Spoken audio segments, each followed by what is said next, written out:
What if the UFO of an alien race violated the airspace of a UFO of another alien race? Some people would count themselves lucky to have seen a single UFO in their lifetime, a single scout ship. But how many have seen two enemies when they meet?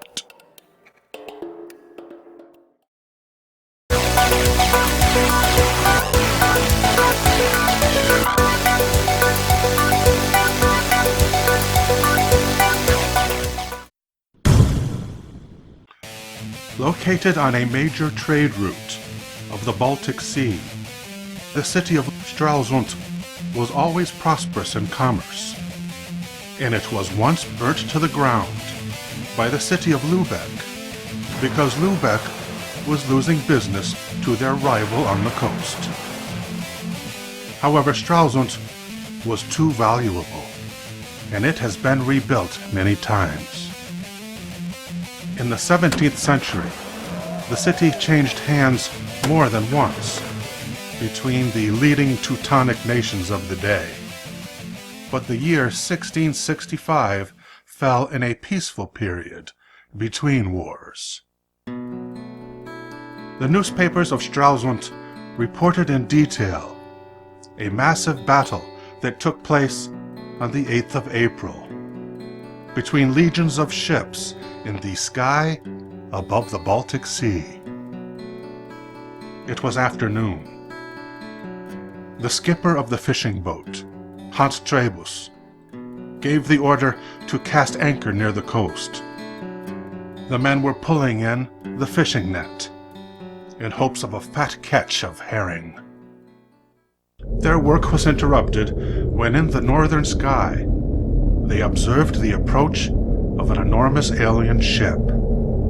A flock of starlings was caught in its path, driven in front of it, and the birds passed right over their heads. Michael Rode was looking south, and he called their attention to a second ship, which seemed on a collision course with the first. But the airships were not alone. Each was followed by its own armada. And it did occur to the fishermen that they might be caught in no man's land between two celestial armies. They saw yellow fire trace the sky and realized the vessels were firing weapons.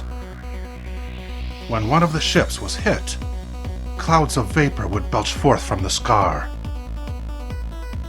The sky became so filled with smoke that soon all they could see overhead were the arcs of golden flame. When the smoke finally cleared, the northern fleet could be seen in retreat, while that of the south remained in place. Michael's brother, Stefan, gave thanks to God that the fishing boat had survived. However, the battle was not over. Two new fleets, made up of smaller ships, now approached in unison, one from the east and one from the west. Again there was a thunderous exchange, and again the smoke cleared. The Southern Armada was all that remained, although its vessels were now pockmarked from weapons fire. Hans ordered the fishing net be cut loose and the men to their oars, because the wind was not strong enough to set sail. Their approach to the harbor of Stralsund was agonizingly slow. They could see the steeples of the three city churches, St. Jacob, St. Mary, and St. Nicholas. The steeple of St. Nicholas was still being finished, and it was above the uneven brick of its crown that the last UFO came to rest. They said it was shaped like a pie plate, and the saucer remained there for more than an hour. While the fishermen were still walking home to their huts, Asmus Barford was the first man to show signs of the sickness. So too did the rest of them fall ill, with identical symptoms, remarkably similar to those of radiation sickness, which the newspaper described as major tremors and pain throughout the body. 2 of the fishermen were examined by Colonel van der Veck of the local militia and a doctor by the name of Gosman.